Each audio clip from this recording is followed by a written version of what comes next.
सभी लोगों को मेरे तरफ से सुप्रभात। कल हम आप लोग को पढ़ाए थे संधि के बारे में कि संधि किसे कहते हैं, संधि के कितने भेद हैं, है ना। तो संधि के 3 भेद हुए, क्या क्या? स्वर संधि, व्यंजन संधि और विसर्ग संधि। फिर हमने बताया स्वर संधि के कितने भेद हुआ, तो 5 स्वर संधि के 5 भेद में बताया कि दीर्घ संधि, यण संधि, गुण संधि, वृद्धि संधि और अयाधि संधि। तो 5 भेद होते हैं। तो 5 भेद में पहला क्या है? दीर्घ संधि। तो आज हम आप लोग को दीर्घ संधि के बारे में बताएंगे। तो दीर्घ संधि किसे कहते हैं, दीर्घ संधि का क्या सूत्र है, दीर्घ संधि का परिभाषा क्या है और दीर्घ संधि कैसे बनता है ना।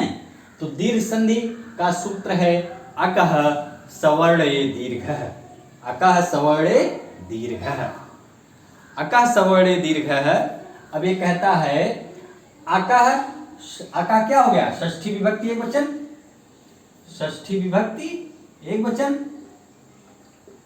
फिर कह रहे हैं सवर्णे, सवर्णे हो गया सप्तमी विभक्ति एक वचन, सप्तमी एक वचन। दीर्घ प्रथमा, प्रथमा विभक्ति एक वचन हो गया। तो कह रहे हैं अकः सवर्णे दीर्घः, अकः सवर्णे दीर्घः। अब आप लोग को माहेश्वर सूत्र पढ़ाए थे, उसमें जो है प्रत्याहार के बारे में बताए थे। माहेश्वर सूत्र से कैसे प्रत्याहार बनाया जाता है और कितने प्रत्याहार बनते हैं, तो 42 प्रत्याहार बनते हैं। तो कह रहे हैं अक, अकः अक के परे, है ना, अक के परे समान वर्ण के होने पर, है ना, अक के परे समान वर्ण के होने पर दीर्घ हो जाता है ना। कह रहे हैं अक के परे समान वर्ण के होने पर क्या हो जाता है? दीर्घ हो जाता है। दीर्घ मतलब बड़ा, है ना। तो कह रहे हैं अक में क्या क्या आता है? अक में आता है आ, ई, उ, री और री। सूत्र से ही समझ जाएंगे आप। अकः सवर्णे दीर्घ कहते हैं आ के बाद यदि समान वर्ण आए तो उसका क्या हो जाएगा? दीर्घ हो जाएगा, है ना। अक के बाद समान वर्ण के आने पर यही सूत्र कहता है अकः सवर्णे दीर्घ, अक के परे समान वर्ण के होने पर दीर्घ हो जाएगा। तो कह रहे हैं कि अब इस परिभाषा क्या है, इसका व्याख्या क्या करते हैं। कभी कभी इसका परिभाषा जैसे आप इससे नहीं समझ पाते हैं तो कहते हैं यदि अक, चाहे वो ह्रस्व हो या दीर्घ हो, अक अर्थात ह्रस्व या दीर्घ आ, ई, उ, री और ली के बाद समान वर्ण के आने पर, अर्थात ह्रस्व या दीर्घ आ, ई, उ, री, ली आए तो दोनों के स्थान पर, है ना, क्या हो जाएगा? दीर्घ हो जाएगा, है ना। दोनों के स्थान पर क्या हो जाएगा? दीर्घ हो जाएगा। ये कह रहे हैं अक के बाद समान वर्ण के होने पर दीर्घ हो जाता है, अर्थात दोनों के स्थान पर क्या हो जाएगा? दीर्घ हो जाएगा, ठीक है। तो जैसे हमने बता दिया अक में क्या क्या आता है। अब ये चाहे ह्रस्व हो या दीर्घ हो, ह्रस्व हो या दीर्घ हो, तो कह रहे हैं कि आ के बाद आ आए तो क्या हो जाएगा? दीर्घ, है ना। आ के बाद आ आए तो दीर्घ, चाहे ह्रस्व हो चाहे दीर्घ हो, चाहे ह्रस्व आ हो चाहे दीर्घ आ हो। फिर उसी प्रकार ई के बाद ई आए तो क्या हो जाएगा? दीर्घ ई हो जाएगा। उ के बाद उ आए तो दीर्घ उ हो जाएगा। री के बाद री आए तो दीर्घ री हो जाएगा। ली हमेशा, री का कोई दीर्घ होता नहीं, यह ह्रस्व ही होता है। री के बाद री आए तो री हो जाता है ना। तो यही सूत्र कहता है। अब देखिए, अब आ के बाद आ आए, 4 प्रकार से हमको लिख सकते हैं, 4 प्रकार से इसको हम लिख सकते हैं। क्या? ह्रस्व आ के बाद ह्रस्व आए तब भी क्या हो जाएगा? दीर्घ आ हो जाएगा। फिर दीर्घ आ के बाद दीर्घ आए तब भी वो दीर्घ आ हो जाएगा, ठीक। फिर दीर्घ आ के बाद ह्रस्व आए तब भी वो दीर्घ आ हो जाएगा। फिर ह्रस्व आ के बाद दीर्घ आ आए तब भी क्या हो जाएगा? वो दीर्घ आ, ठीक। ये 4 रूप में लिख सकते हैं। इसी प्रकार ई के बाद ह्रस्व ई के बाद ह्रस्व ई आए तो दीर्घ ई हो जाएगा। दीर्घ ई के बाद दीर्घ ई आए तब भी दीर्घ ई हो जाएगा। दीर्घ ई के बाद ह्रस्व ई आए तब भी वो दीर्घ ई हो जाएगा, है ना। ह्रस्व ई के बाद दीर्घ ई आए तब भी वो दीर्घ ई हो जाएगा। इसको हम 4 रूपों में लिख सकते हैं, ठीक ना। तो ये कहता है अक प्रत्याहार भी कौन कौन से बड़े आएंगे? आ, ई, उ, री, ली। और अक तक इसमें आएगा आ, ई, उ। बड़ा जो है हलंत है, एक संज्ञा है, एक संज्ञा से हलंतम से एक संज्ञा, एक संज्ञा तस्लोपा से लोप, उसका किसका एक संज्ञा का लोप हो गया, तो हो गया आ, ई, ड़ा छोड़ दीजिए, उ, है ना। आ, ई, उ, ड़ा छोड़ दीजिए, री, फिर और री, ठीक। तो हो गया आ, ई, उ, री, ली। यही सूत्र कहता है अका सवर्णे दीर्घ, कि अक के बाद अक में आ, ई, उ, री, ली के परे अर्थात बाद सवर्णे समान वर्ण के होने पर, समान वर्ण के होने पर आ का समान वर्ण क्या होगा? आ। ई का समान वर्ण ई, उ का समान वर्ण उ, री का समान वर्ण री, ली का समान वर्ण री या ली दोनों होता है। री और ली समान वर्ण होता है, इसको दोनों को समान हम कह सकते हैं। चाहे री के बाद री आए तब भी, है ना, री हो जाएगा, और री के बाद री आए, है ना, तो री और ली जो है समान होता है, समान वर्ण होता है, ठीक। और समान बड़ा, ठीक ना, समान वर्ण होते हैं। तो फिर कह रहे हैं आ, ई, उ, री, लो, ली। कह रहे हैं इसके आ के बाद आ आए तो आ हो जाएगा। अब देखिए कैसे होता है, जैसे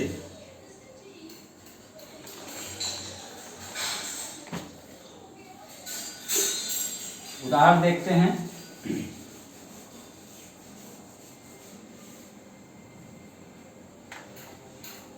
जैसे हमने कहा दिया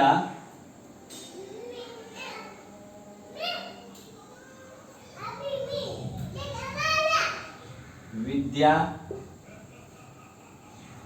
प्लस अर्थी, विद्या प्लस अर्थी। तो विद्या लास्ट वर्ड इसमें क्या है? इसमें लास्ट वर्ड क्या होगा? दीर्घ आ, है ना। अब इसको कैसे लिखा जाता है? वी, है ना, द या आ, विद्या, ये है ना। इसमें लास्ट वर्ड क्या हुआ? आ हुआ, ठीक। तो कह रहे हैं कि प्रथम शब्द का अंतिम वर्ण आ हो गया, फिर उसके बाद ह्रस्व आ।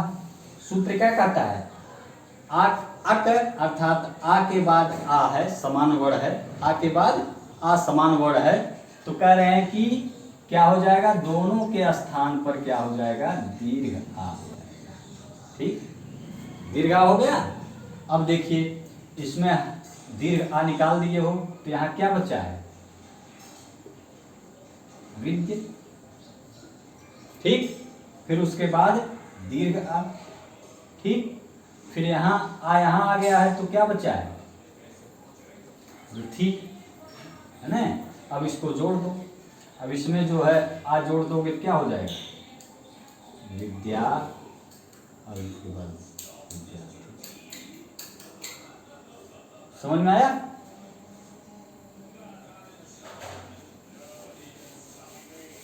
अब जैसे आगे एक उदाहरण और देख लीजिए।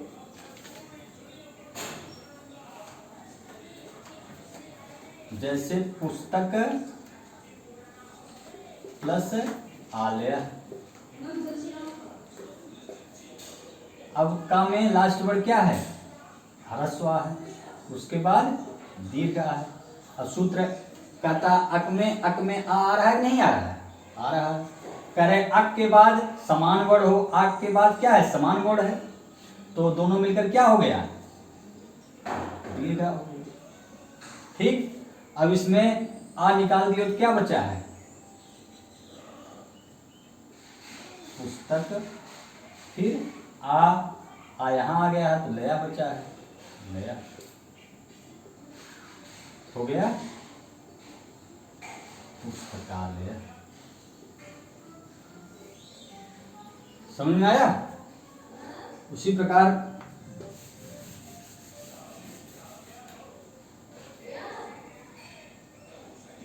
सची प्लस इंद्र, सची प्लस इंद्र। यहाँ लास्ट वर्ड क्या है? दीर्घ ई है। उसके बाद क्या है? ह्रस्व ई है। अब ये सूत्र क्या कहता है? ई अक में आ गया, ई अक में आ रहा है ना, ई के बाद ई है ना, तो कह रहे हैं कि ई के बाद ई आए तो क्या है? ई के बाद समान वर्ड के आने पर दीर्घ हो जाता है, तो ये हो जाएगा दीर्घ ई। ठीक, अब इसमें ई निकाल दिए हो तो क्या बचा है? षट, फिर उसके बाद दीर्घ ई, फिर ई यहाँ आ गया है निर्लब्धा। ठीक, अब इसको जोड़ दो, इसको जोड़ दिए तो यहाँ हो गया सचींद्र। ठीक, समझ में आ रहा है? आगे देखिए, जैसे कहा दिए गए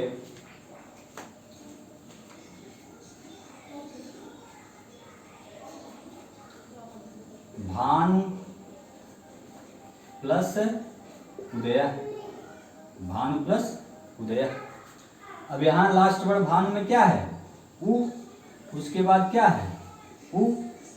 अब समान वर्ड है कि नहीं? अक में उ आता है, उ के बाद कह रहे हैं समान वर्ड हो, चाहे वो ह्रस्व हो या दीर्घ हो, है ना, समान वर्ड है। अब उ के बाद उ है तो क्या हो जाएगा? दीर्घ उ। ठीक, अब यहाँ उ निकाल दियो तो क्या बचा है? भान, फिर उ, फिर यहाँ दया। जोड़ दो, इसको मिला दो, एक में पद बना दो, हो गया भान दया। समझ में आया? अब देखिए,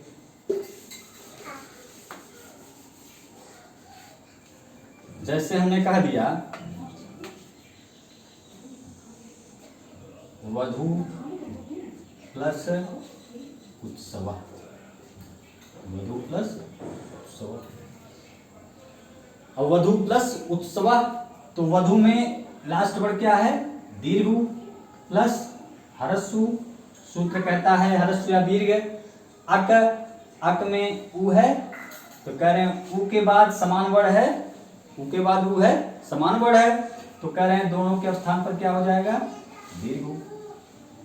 ठीक, दीर्घ हो गया तो यहाँ क्या बचा है? उ निकल गया है तो हो गया वध है, फिर उ, फिर स्व, तो क्या हो गया? वधूस्व। तो जोड़ दो,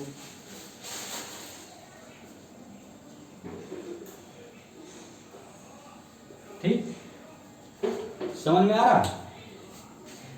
यहाँ उ है, फिर उ है, कह रहे हैं कि यहाँ दीर्घ उ है, उसके बाद ह्रस्व उ है, तो कह रहे हैं सूत्र कहता अक के बाद अक में उ आ रहा है, उ के बाद उ आया तो क्या हो जाएगा? दीर्घ उ हो जाएगा। तो यहाँ हम उ निकाल दिए हैं तो वध बचा, उ बचा, फिर यहाँ जो है उ यहाँ आ गया, स्वा बचा, तो तीनों जोड़ दिए तो क्या हो गया? वधूत्सव।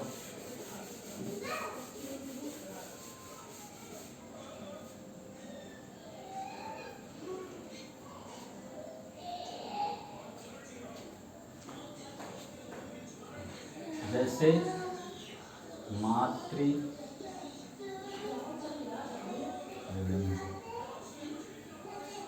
मातृ ऋणम, तो यहाँ लास्ट वर्ड क्या है?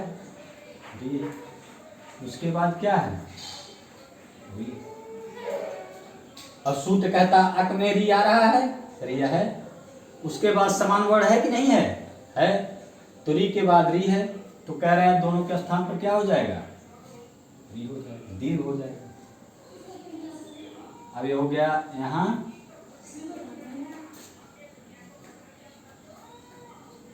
माँ, री, फिर रंग, हो गया मातृ। समझ में आया? री, उसके बाद री है, समान वर्ण है, तो दोनों के स्थान पर क्या हो गया, री हो गया। कह रहे हैं दोनों, तो कह रहे हैं समान वर्ण के होने पर क्या हो जाएगा, दीर्घ हो जाएगा, दीर्घ हो गया।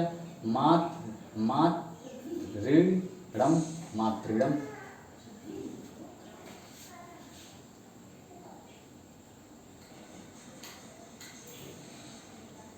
ठीक,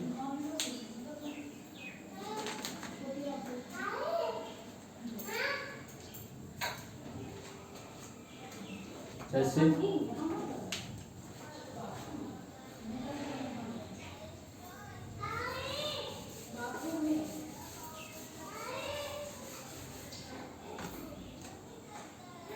कैसे गिर प्लस ईशा, गिर प्लस ईशा। तो यहाँ लास्ट वर्ड क्या है, ई है, उसके बाद क्या है, दीर्घ। सूत्र कहता अक, अक में ई आया है नहीं है? ई के बाद समान वर्ण है ना, समान वर्ण। कह रहे हैं कि क्या हो जाएगा, दीर्घ ही हो जाएगा। यहाँ हो गया गिर, फिर उसके बाद ई, फिर श हो गया। अब इसको जोड़ दो, क्या हो गया,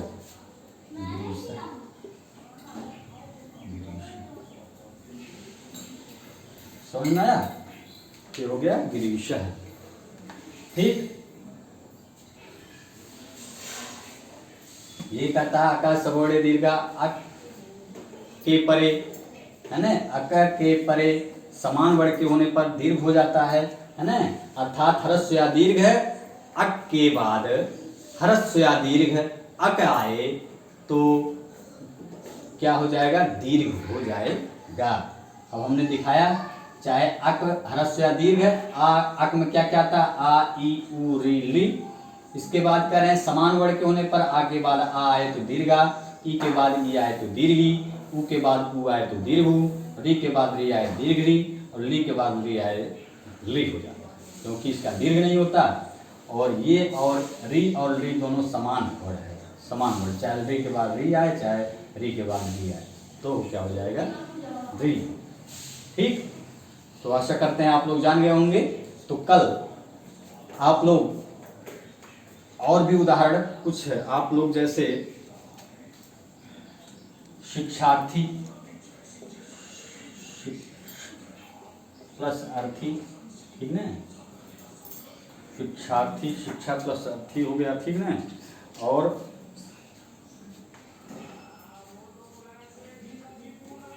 पुष्प प्लस आसनम, ठीक, लक्ष्मी ईश्वर,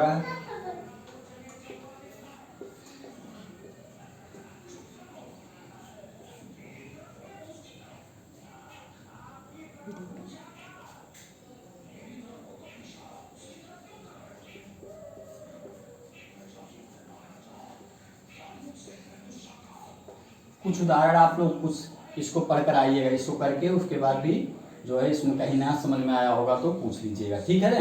कल हम आप लोग किसके आगे जो है हम पढ़ाएंगे आपको गुण संधि के बारे में, दीर्घ या फिर यण संधि के बारे में, है ना। आप लोग को कल हम पढ़ाएंगे यण संधि के बारे में।